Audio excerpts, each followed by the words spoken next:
안녕하세요. 워런 버핏처럼 매일 신문을 박전무 함께 읽으면서 투자의 고수가 됩시다. 웜의 신박 오늘 2월 13일 화요일입니다. 월요일 아니고 화요일입니다. 설 연휴 잘 보내셨죠? 예, 설 연휴 건강하게 잘 보내라는 많은 댓글을 남겨주셔가지고요. 저도 아주 보람차게 보냈습니다. 설 동안에요. 그 모건 하우절의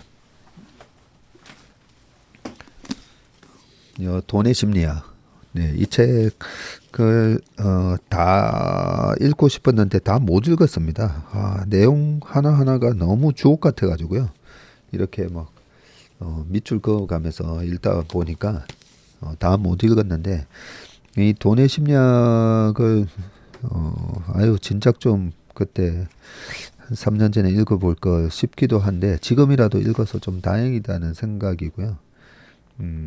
참 중요한 내용이 많아서 요 내용들을 언제 한 번씩 조금씩 좀 잘라서 예, 말씀드려야 되겠다 싶긴 한데 지금 딱 펼쳤는데 119페이지 지금 어제 읽었던 부분인데 맞는가 틀린가 그것이 중요한 게 아니다. 중요한 것은 맞았을 때 얼마를 벌고 또 틀렸을 때 얼마를 잃었는가이다. 이 얘기 말고도 참 주옥 같은 내용이 너무 많습니다. 투자를 하는 데 있어서 반드시 읽어야 될 필독서로 말씀드려야 되겠다는 생각을 했는데 중간중간에 좋은 내용들 있을 때마다 제가 말씀을 드릴게요. 투자도 보면 제가 제일 좀 솔직히 감사하긴 하는데 제일 좀 부담스러웠던 그 닉네임은 가세익입니다. 가세익. 네, 와, 그 신의 영역으로 맞춘다는 게 그거는 우연히 참 잘 예전에 코로나 때 그 폭락하는 장에 뭐 지금 뭐 이런저런 말을 했었었죠, 그죠? 했었고 그 다음에 뭐 3천 간다라는 얘기에다가 또 3,150에서 자금 안 받습니다. 그리고 저희 고객들 주식도 올 달에 다 팔고 뭐 이런 부분들 때문에 투자의 고수들조차도 그 시장의 이 변동성이랑 그런 걸 맞춘다라는 게 사실 그런 게 되게 어렵기도 한데 그때 이래저래 뭐 봤던 얘기들이 우연히 그때 맞은 건데 계속 그렇게 제가 맞출 거라고는 저는 전혀 생각도 안 하고요. 예, 그래서 21년 8월에 썼던 그 투자의 본질 책에도 저는 절대 신의 영역으로 얘기하는 축구 선수 메시 예를 들면서 저는 축구로 따지면 메시의 뭐 반의 반도 안 되는 그런 실력이라고 생각합니다. 주식으로 따지면. 그래서 메시는 정말 대단한 선수거든요. 진짜 마음 먹고 하면 그 한 7, 8명 다 제끼고 그렇게 골을 넣었지 않습니까? 그죠? 네. 그렇기 때문에 우리가 뭘 다 맞는 게 중요한 게 아니고요. 맞았을 때 얼마나 벌고 틀렸을 때 얼마나 덜 잃는가 그게 상당히 중요합니다.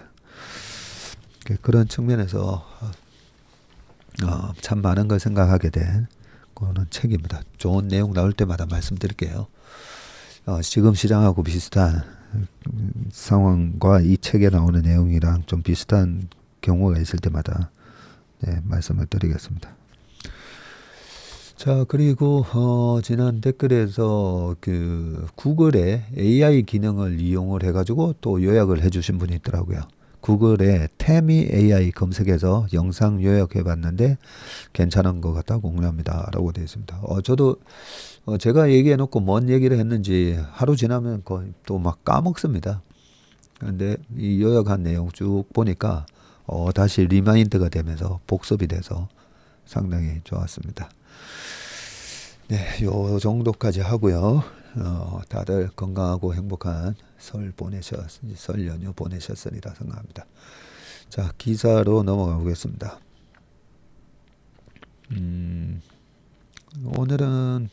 화요일이라 가지고요. 매경에서 기사를 가져왔고요. 좋은 기사가 많아가지고 한 10개 넘게 줄였다가 줄였는데 첫 번째 광역 런던, 메가 도쿄, 세계 도시 경제 요 부분인데요.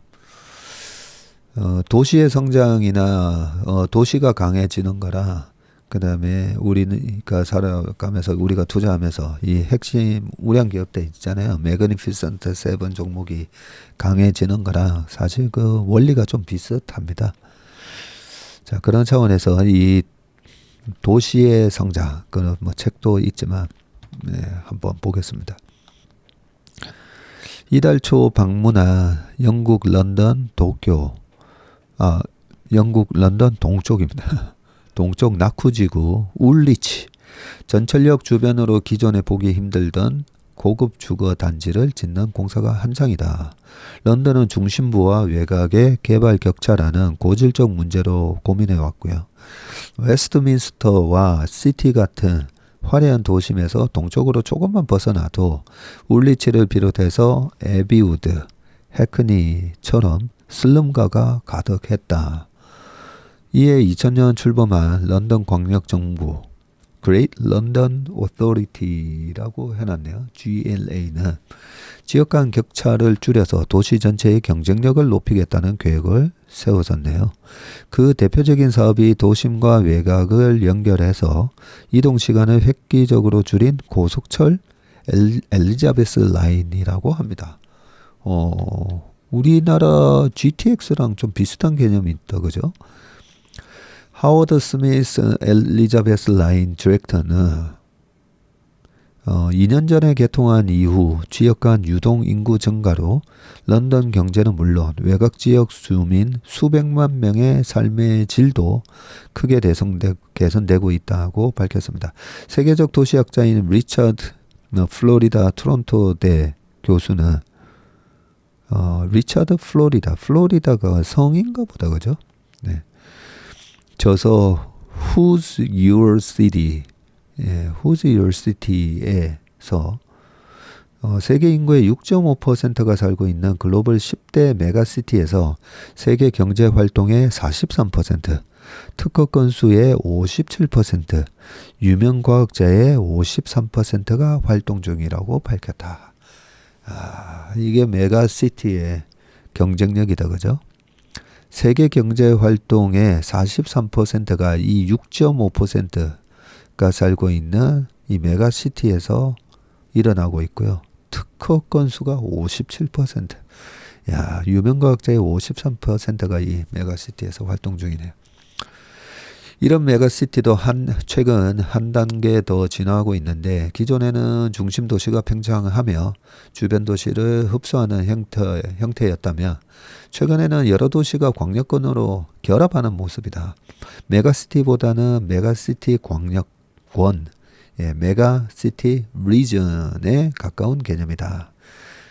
김현수 단국대 도시계획학부 교수는 세계 도시들은 살아남기 위해서 합종 연행이 강해지고 있는데 우리나라는 국토 도시 공간을 바라보는 시각이 조선시대 이후 바뀌지 않았다고 꼬집었네요.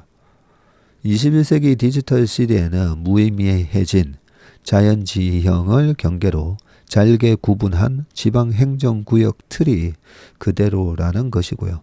현재 해외 주요 도시의 메가시티 광역권은 국가 단위 경쟁을 넘어선 수도권 대도시 중심으로 펼쳐지고 있습니다. 특히 수도권은 개발 불균형, 교통 혼잡, 폐기물 처리를 비롯한 도시 문제를 관리하는 수단으로서 접근하고 있고 김찬호 대한국토도시계획학회장은 국내 도시들이 광역권을 이루지 못하는 것은 기득권 유지로밖에 보이지 않는다고 지적을 했네요. 도시 경쟁력은 영국, 일본 등 주요 선진국의 성장 축으로 자리매김했는데요. 매일경제가 제시한 주요 5개국 G5 위상 이 트리플 5를 달성하기 위해서는 도시 경쟁력 확보가 필수 조건이다 라고 얘기를 했습니다. 네, 언제부턴가 이제는 나라의 발전이 아니라 그 나라의 이런 핵심 도시가 얼마나 세계적인 경쟁력을 갖고 있는가. 네, 그게 더 중요하다고 하죠. 이 도시 얘기 조금만 더 읽어보겠습니다. 명성을 되찾은 메가 도쿄, 도심에는 마천루, 베드타운은 자립도시로 되어 있거든요. 예, 우리나라 인구 구조가 지금 일본을 거의 한 10년 뒤에 뒤처져서 쫓아져 가고 있기 때문에 일본의 사례를 보는 게 되게 중요한 것 같습니다. 자, 이달 초 방문한 일본 도쿄 다마 뉴타운 나가마역 인근의 브릴리아 다마 뉴타운, 이게 예스와 이가 주택이라고 적혀 있는데 잘 모르겠습니다.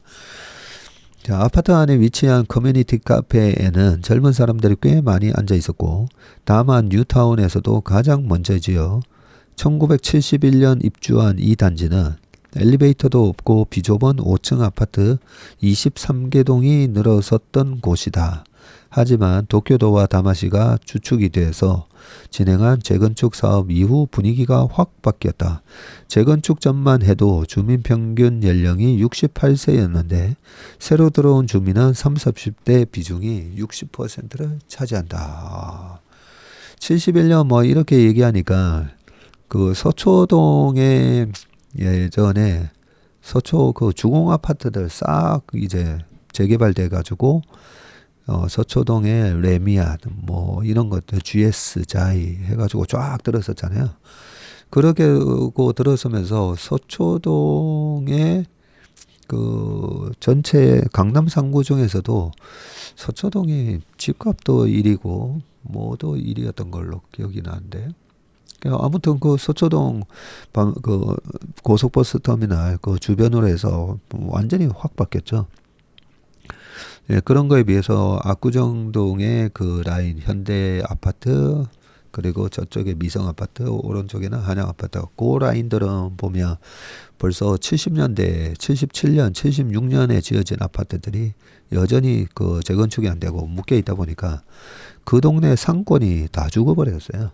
그 앞에 예전에 압구정동 로데오 거리 이런 거 상권 싹 다 거의 죽었다가 압구정 로데오역 들어오면서 그나마 조금 살아났고, 그 조금만 벗어나면 임대 해가지고요, 그 상가들, 빈 상가들 되게 많습니다. 네. 아이고, 3,000% 빠지면 안 되니까 좀 더 읽어보겠습니다. 71년 요렇게 얘기해서 70년대 지어진 개포주공 아파트 이런 것들도 보면 지금 분위기 완전 바뀌었죠. 개포동도 그렇고요. 자, 일본 도쿄는 사실상 세계에서 가장 먼저 형성된 메가시티인데요. 도쿄 옛 도심, 도쿄도 구부의 체계적인 상수원 관리를 위해서 주변 농촌 도서지역 도쿄도 다마와 행정권을 합쳐서 1943년 지금의 도쿄도가 지정됐다고 합니다. 하지만 초창기 도쿄도는 메가시티 형태에만 있을 뿐 제대로 기능을 발휘하지 못했네요. 1970년대 다마 신도시 출현도 메가시티와 관련한 정밀한 분석보다는 도쿄 인구 과밀과 주택난을 해결하기 위해서 급조된 측면이 강했다고 합니다.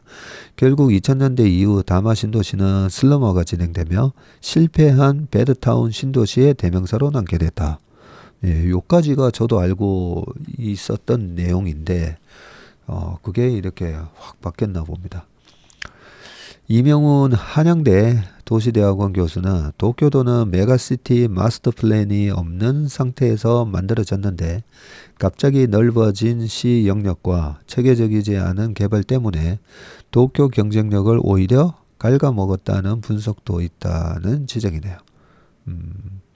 이렇듯 허술했던 메가시티 도쿄가 글로벌 경쟁력 3위 도시로 성장한 것은 2000년대 도쿄도 차원의 종합개발계획이 나오면서부터이고요.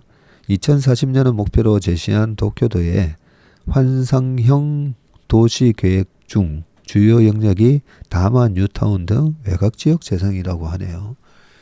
야, 요거 이 기사 좀 잘 읽어보면 부동산의 투자에 꽤 많은 도움이 될 것 같습니다.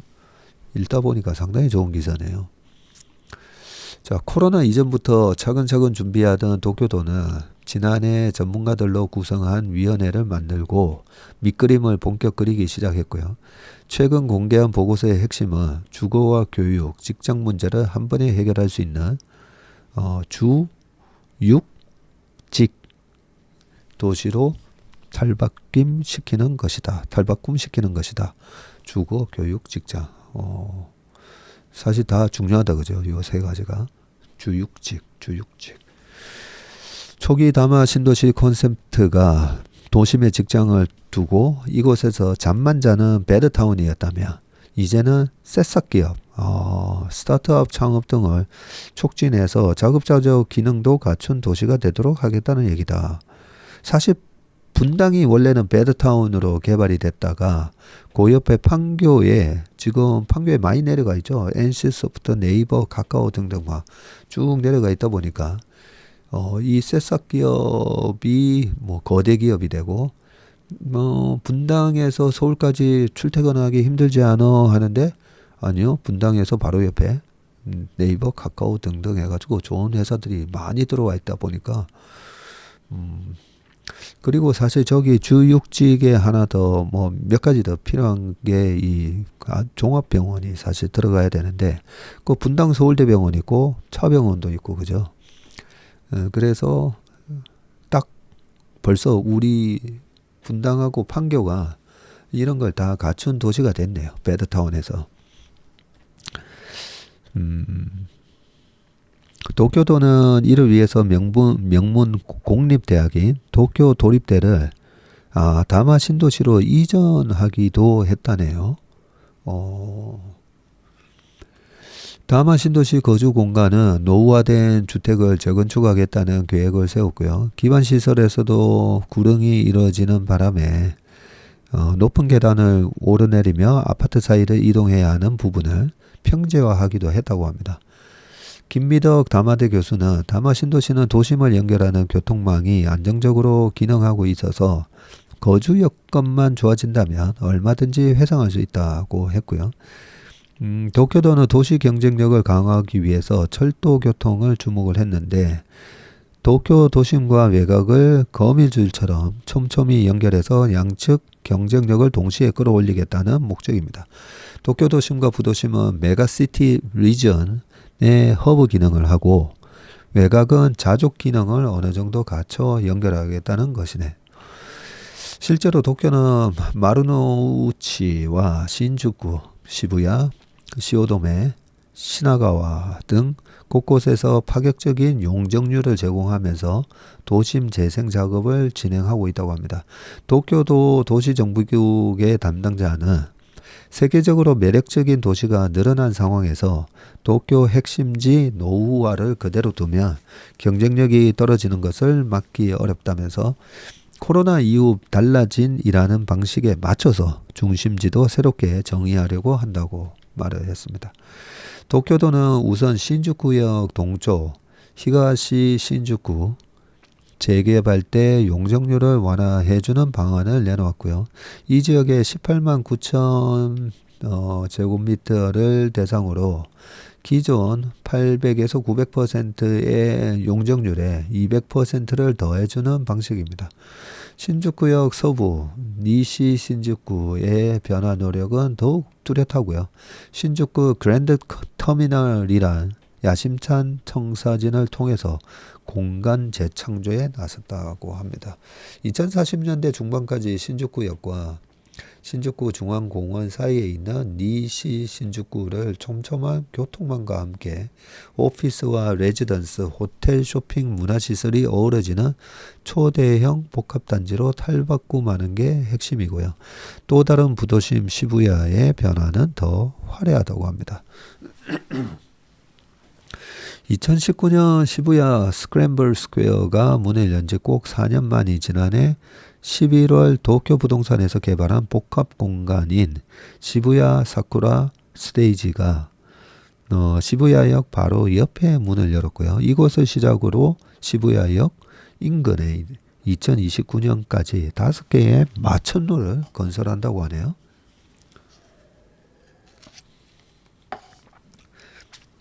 사쿠라 스테이지는 준공 시점에 95%가 선분양될 정도로 화제를 모았다고 합니다. 구로가와 야스히로 도쿄 부동산 도시사업 유닛 본부장은 시부야역 인근은 과거 시부야의 향수를 가진 중장년층뿐만 아니라 젊은 층, 외국인까지 전 세대와 인종을 아우를 수 있는 공간이라고 말을 했네요. 27년 개통 예정인 주요 신칸센은 도쿄도의 메가시티화를 더욱 촉진할 전망이고요. 자기부상 열차 철도인 주요 신칸센은 도쿄, 나고야, 오사카를 연결하는 철도 노선으로 최대 시속이 600km로 주행한다고 합니다. 600km? 야, KTX 타면 빨리 달리는 구간에서 300km 넘어가는 거 살짝 한번 보여주지 않습니까? 그죠? 야, 600km로 주행하네. 일본 말로 스고이 뭐 그렇다 그죠? 자, 이 노선이 뚫리면 가나가와 현역과 다마 신도시 중심 게이오 다마 센터역까지 10에서 15분이면 이동이 가능하고 일본 최대 공업단지인 나고야에서 다마 신도시가 1시간 거리로 단축이 되면 이 지역으로 기업 유치도 가능해질 것으로 도쿄도는 기대한다라고 되어 있습니다. 이창무 교수는 일본 자체 인구는 줄어도 도쿄도 인구는 늘어나는 상황이라면서 요게 핵심이죠. 부동산은 무조건 머리수가 늘어야 되는데 일본 전체 인구는 지금 1억 2천만 명 정도로 계속 좀 줄고 있는데 도쿄도 인구는 늘어납니다. 이게 이 메가시티가 우리가 초등학교 때 배웠던 삼투압 원리잖아요. 네, 밀도가 높은 곳으로 계속 이렇게 옮겨가는 현상. 그런 삼투압 현상이 일어나는 거죠. 자, 초거대 도시인데도 발전이 이루어지지 못하는 멕시코시티와 같은 곳도 적지 않은 만큼 도쿄는 대도시 권역이 성장하는 사례로서 함의가 있다고 말을 했습니다. 네. 뭐 중간에는 이 도쿄 신주쿠 뭐 이런 쪽에 저도 뭐 하나도 기억이 안 나가지고요. 도쿄를 2번인가 3번 가봤었는데요. 그 천왕이 있는 뭐 일왕 뭐 걔네들은 천왕이라고 하니까 저는 그냥 그 사는 그쪽도 있고 그죠. 그때 다이가쿠 국제 호텔 제국 호텔이었네요. 제국 호텔에서 한번 먹었었고요. 그리고 기업 탐방 때문에 한번 또 갔었었네요. 기업 탐방 갔을 때는 좀 허름한 곳에 가서 먹었었는데 한 3번 가봤는데 어디가 어딘지 하나도 잘 모르겠습니다. 네. 그러다 보니까 뭐 자세한 내용은 잘 모르겠지만 전체적으로는 우리나라 서울이 어떤 식으로 발전을 해야 되는가도 좀 머릿속에 들어오고요. 서울은 어떤 그림으로 가겠구나라는 생각도 좀 드네요.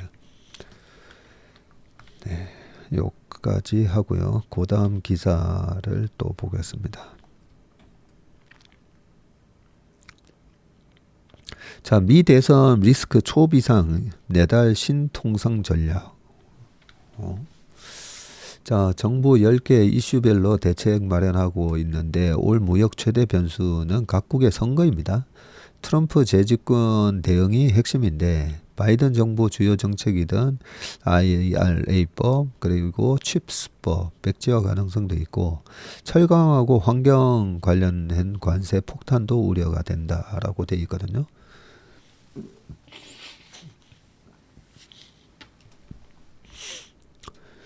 자, 정부가 올해 미국을 비롯한 주요국 선거 결과와 글로벌 통상 환경 변화에 대응하기 위한 새로운 통산 전략을 이르며 다음 달 내놓는다. 특히 미국 대선에서 도널드 트럼프 전 대통령이 부상하며 최근 대미 통상 리스크를 우려하는 목소리가 커지는 가운데 이에 대한 대비책을 마련하겠다는 것이다. 12일 매일경제 취재를 종합하며 산업통상자원부는 이르면 다음 달 늦어도 4월까지 신통상 전략을 마련해서 발표할 계획인데 한두 달 안에 안덕근 장관표 신통상 전략을 선보일 것이라면서 여러 이슈가 있지만 핵심은 대미 통상 전략이 될 수 있다. 뭐 이렇게 얘기를 했고요. 산업부가 주요국 통상 전략을 다듬고 있는 이유는 무엇보다도 올해가 전 세계 70여 개국에서 선거가 있는 슈퍼 선거의 해기 때문이고요. 지난달 대만에서 총통 선거가 있었고 이달에는 인도네시아에서 대선과 총선이 치러진다네요. 3월에는 전쟁 중인 두 나라 러시아와 우크라이나에서 연이어 대선이 있고요. 4월에는 인도 총선이 또 있다고 합니다. 6월에는 멕시코 대선, 9월에는 일본 자민당 총재 선거에 이어서 11월에 슈퍼볼이나 마찬가지죠. 미국 대선이 예정되어 있습니다. 산업부는 미국 대선에 특히 주목을 하고 있고요. 시나리오를 갖고 여러 가지 상황에 대비하고 있다고는 하고요. 트럼프 전 대통령이 밝혔던 대중관세 60% 부과가 한국 기업에 미칠 영향에 대해서도 산업부는 이미 분석에 들어간 것으로 전해졌다고 합니다. 구체적으로 산업부는 대미 통상 리스크를 인플레이션 감축법 IRA 그리고 칩스법 그리고 무역 확장법 보편관세 환경오염 등 10여 개 이슈로 추려서 대응 전략을 마련 중인 것으로 전해졌고요. 굵직한 이슈 10여 개를 추려서 현실화될 경우를 가정해서 지금 대비책을 마련하고 있다고 합니다. 10여 개 이슈는 국내 통상 전문가들 사이에서도 트럼프 전 대통령 재집권과 동시에 당장 수면 위로 떠오를 것으로 점쳐지는데 무엇보다도 트럼프 1기 때보다 조 바이든 정부에서 2.5배나 불어난 한국의 대미 무역 흑자가 미국 정부에 빌미를 제공할 것이라는 분석이 지배적이고요.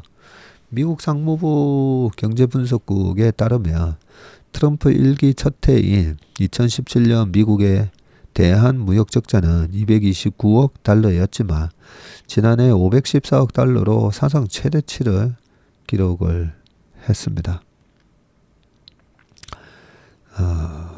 지난해 514억 달러. 514억 달러.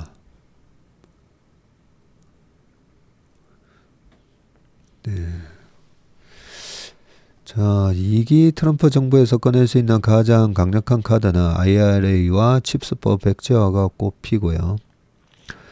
이건 바이든 정부가 추진한 핵심 정책으로 국내 2차전지 반도체 기업은 미국의 공장을 새로 짓는 대신에 보조금 지급을 약속받았는데 박태호 전 통상교섭본부장은 트럼프가 재집권하면 임기 초반에는 1기 때보다 더 논란많은 통상정책을 펼칠 것으로 내다보고 있고요.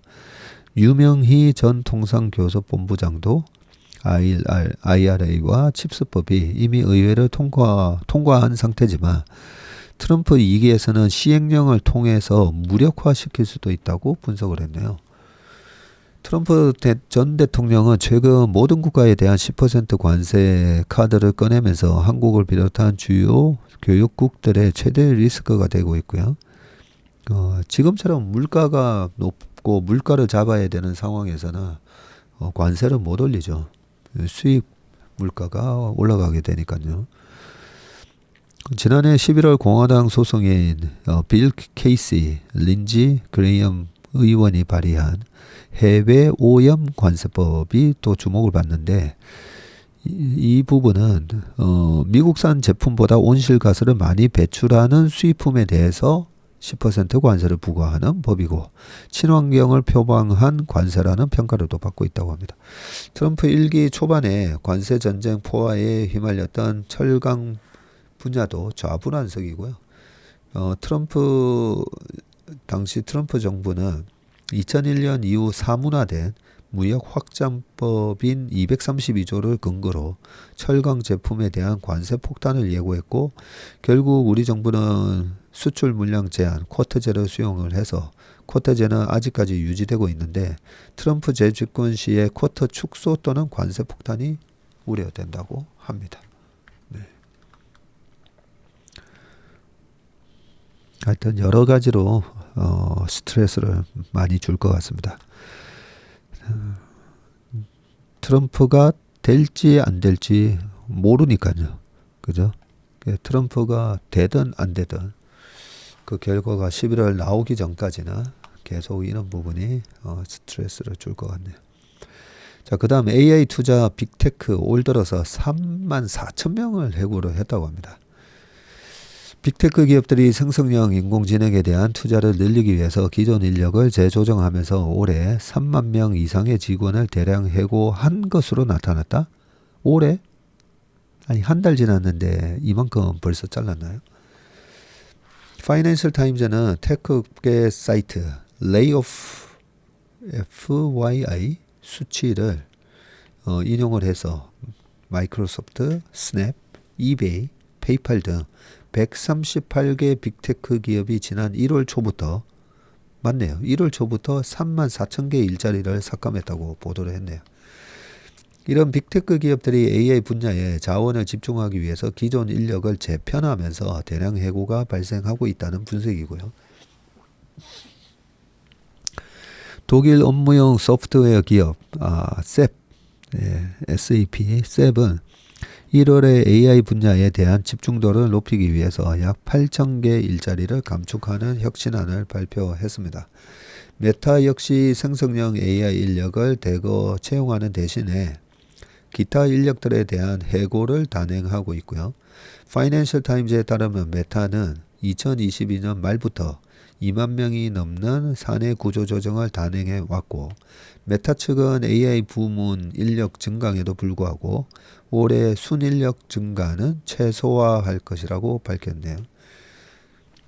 데니얼 쿰 콜롬비아대 경영학부 교수는 기업들이 투자 우선순위를 재평가하면서 비핵심 부서의 일자리를 줄이고 있다면서 아마존의 트위치 비디오 스트리밍 플랫폼이 대표적이라고 말을 했습니다. 네. AI 관련된 이런 빅테크 기업들의 최근에 주가 상승이 되게 가파르잖아요. 그런 걸 보면 저는 뭐가 파괴가 되고 있나 생각해 봐야 된다 했잖아요. 상업용 부동산, 아까 초반에도 말씀드렸지만 상업용 부동산을 들고 있는 건물주가 그 부동산을 렌트를 주면서 받는 렌트비, 그걸 캐시플로우라고 해봤을 때 1년에 뭐 큰 빌딩을 갖고 있으면서 한 달에 1억씩, 그러면 1년에 12억. 12억에 대해서 그 건물의 가치가 5% 정도가 나오려면 120억에 12억을 벌면 10%고, 그죠? 240억에 12억을 벌면 5%고. 얼마 전에 금리가 되게 낮을 때는 서울 강남의 뭐 상업용 부동산 오피스 이런 데서 나오는 수익률이 한 1.7%밖에 안 됐거든요. 강북이 한 2.53% 뭐 이렇게 나왔었는데, 그러면 240억 해도 5%가 나오니까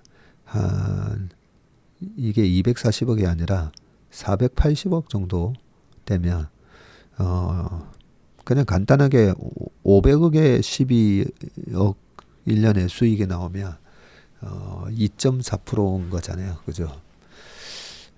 그래서 한 12억을 버는 건물이 한 500억에 거래가 됐었다라고 생각을 하시면 되는데, 렌트비가 안 들어오는 거죠. 공실이 생기면서 계속 공실이 계속 들어오고, 공실이 늘어나면 임대료를 깎아줘야 되는데 옆에서도 공실이 늘어나면서 막 임대료 깎고 5년 계약하면 2년 렌트 프리 해드릴게요. 뭐. 그래서 그 지난주 목요일 날 제가 상업용 부동산 좀 여러 가지로 우려가 많이 된다 했잖아요. 그 상업용 부동산에 투자를 한 연기금부터 보험사들 좀 많이 있을 걸로 생각이 되는데, 예, 그랬을 때 그 당장은 지금 렌트비 이 건물로부터 월 350씩 우리가 받고 있습니다라고 얘기하지만 실제 그 350 받는 거에 5년에 2년은 렌트 프리로 처음에 제공해 줬기 때문에 실제로는 350이 아니에요. 곱하기 0.6 해야 됩니다. 0.6. 그런 식으로 약간 눈속임을 하고 있거든요. 그렇기 때문에 그 상업용 부동산의 가치가 500억이 아니라 반토막이 났다고 저 지난 기사에 봤지 않습니까? 그죠? 그 반토막이 난 그 500억짜리가 250억이 되면 그 250억은 어디로 갔을까?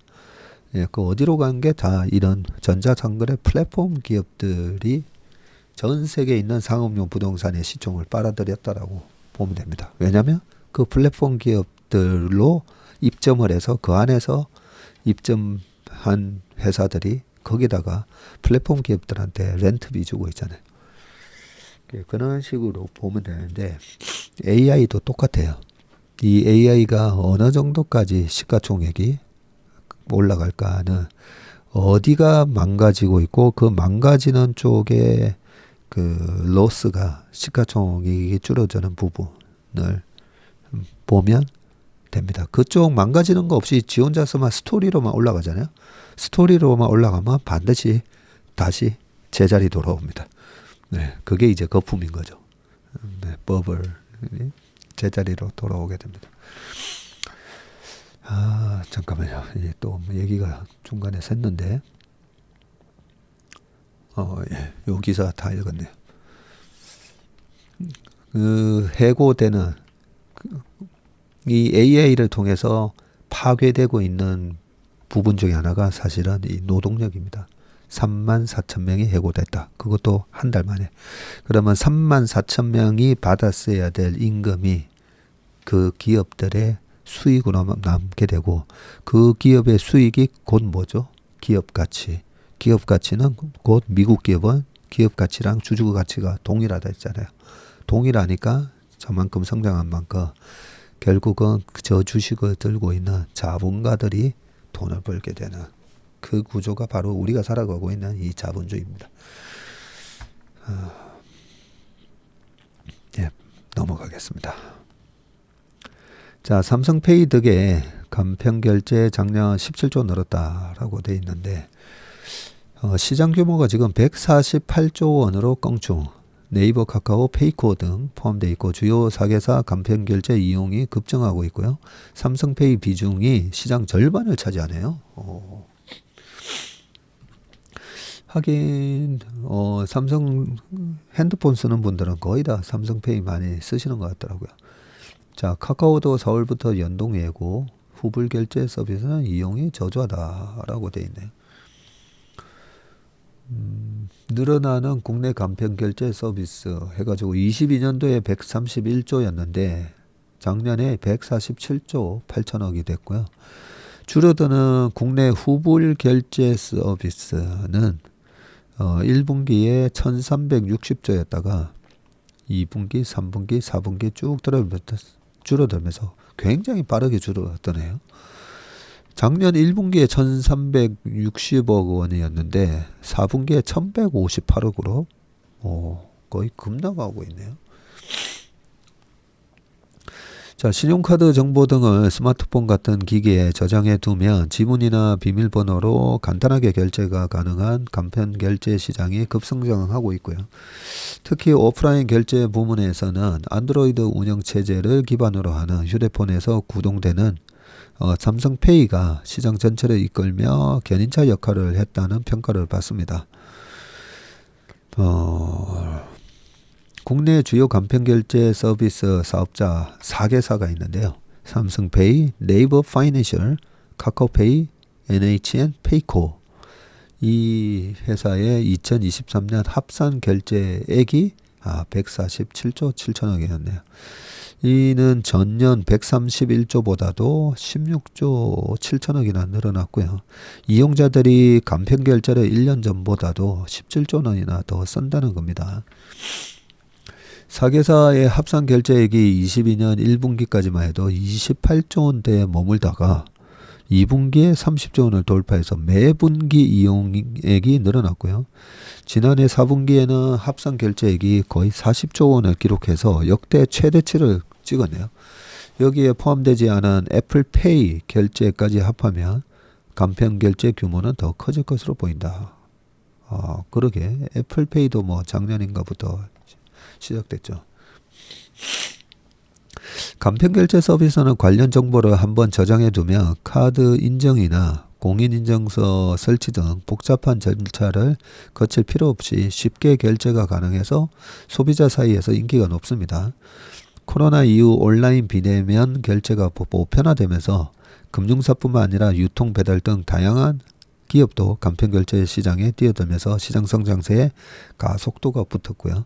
특히 오프라인에서도 간편결제 시스템을 도입한 가맹점이 늘고 키오스크 도입이 확산된 점도 영향을 미쳤다고 합니다. 특히 오프라인 부문에서는 갤럭시 휴대폰과 연계해서 휴대폰 뒷면만 갖다 대면 손쉽게 결제가 가능하도록 한 삼성페이가 사실상 시장을 장악하고 있고요. 22년에 삼성페이 결제액이 60조 8,500억이었는데 작년에 73조 779억으로 20% 가까이 늘어났습니다. 1년 만에 결제액이 12조 원 넘게 뛴 셈인데 이는 4개사 간편결제 증가액의 약 73%나 되고 있네요. 다른 간편결제 서비스 업체도 삼성페이에 속속 올라타고 있고요. 네이버페이는 지난해 3월부터 삼성페이와 연동을 했고 그 결과 네이버페이의 23년 결제액은 22년 대비해서 16% 늘어났네요. 반면에 아직까지 삼성페이와 연동되지 않은 카카오페이와 페이코는 각각 4% 5% 오히려 줄었네요. 다만 카카오페이도 4월부터 삼성페이와 연동될 예정이라고 합니다. 오프라인 결제가 가능한 삼성페이와 타 간편결제 서비스 간 연동이 확대되며 간편결제 시장이 더욱 커질 것이라는 전망이 제기되고 있다라고 하네요. 하긴 거의 지하철 타거나 뭐 할 때 보면 20, 30대 분들이나 다 그냥 전화기 갖다 대잖아요. 근데 저도 그거 아직 할 줄 몰라가지고 전화기 갖다 대는 거는 하지는 않고 겨우 작년에 이 전화기 바꾸면서 삼성페이가 되도록 카드를 지정 시켜놨는데요. 이쪽 시장이 어마어마하게 성장을 계속하네요 보니까. BNPL은 Buy Now Pay Later이죠.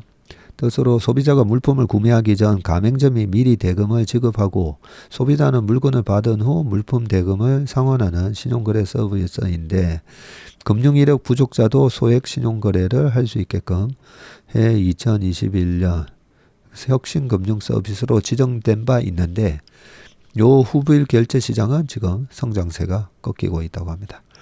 국내에서는 신용카드 발급이 상대적으로 쉬운 데다 이용 한도가 낮고 사용처가 온라인 중심으로 제한적인 BNPL 서비스 시장이 크게 성장하지 못하고 있다고. 이 분야 그죠? 창조하는 자, 파괴하는 자, 또 파괴당하는 자, 그런 걸 알 수가 있습니다. 자, 마지막 기사는 비트코인 48,800달러대로 급등을 했더라고요. 연휴 동안에 비트코인이 어떻게 되는지 몰랐었는데 지난번에 이 표만 보면요 48,969달러까지 갔다가 38,500달러까지 1월 한 23일 날 그때 뭐 주식시장도 좀 빠지면서 험악한 분위기 냈다가 벌써 또 48,800으로 전고점 근처 막 뚫으려고 하고 있습니다. 그 이유는 밑에 쭉 나오거든요. 밑에 쭉 나옵니다. 뭐 ETF도 유입이 된 게 있고 그 다음에 68일 가량 남은 반감기도 비트코인 가격을 끌어올리는 이유인데 비트코인 반감기란 약 4년을 주기로 채굴 보상으로 지급되는 비트코인 수가 계속 줄어듭니다. 지금 비트코인이 총 발행된 게 2,100만 개이거든요. 이제된 비트코인은 블록이 21만 개가 쌓일 때마다 보상이 절반으로 줄어든다. 반감기에 비트코인 가격이 오르는 명확한 이유는 없는데 하지만 지금까지 모든 반감기에 비트코인 가격은 크게 올랐다고 합니다. 코인업계에서는 이번 반감기도 투자자들을 가상자산 시장으로 끌어들이는 이벤트가 될 것으로 보고 있다라고 합니다. 네, 이 부분은 또 우리 그 강원국 작가가 상당히 전문가죠. 네, 반감기 얘기하면서 작년 뭐 9월인가 언제부터 비트코인 샀다라고 얘기하면서 그 관련된 영상들이 있으니까 비트코인은 우리 강한국 작가에게 물어보시길 바라겠습니다. 네, 오늘 웜의 신박은 여기까지 하겠습니다. 오늘 하루도 행복하고 건강한 하루 되시길 바라겠습니다. 고맙습니다.